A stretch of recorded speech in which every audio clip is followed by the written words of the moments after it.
I didn't see you come in there. Welcome. I'm glad you're here.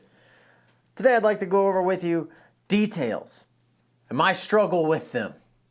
As you can see on this side over here, I've already started working on that.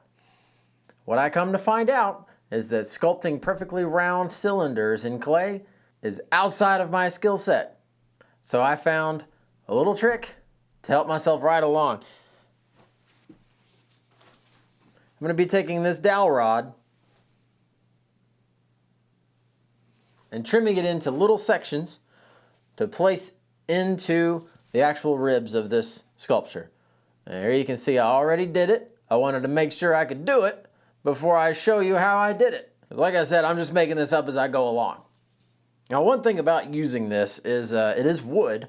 So when it comes down to making my hard copy of this, I'm going to need to make sure I use enough release agent on these wooden parts so that they don't get stuck to my mold. However I'm going to do that, I'm not sure yet. If I use silicone, it won't be too much of an issue, but if I use any other hard-based molds, it could be a bit of a pain. So I'd rather just avoid the whole thing and use enough release agent as I can. Now, some would call this method cheating or cutting corners. To which I say,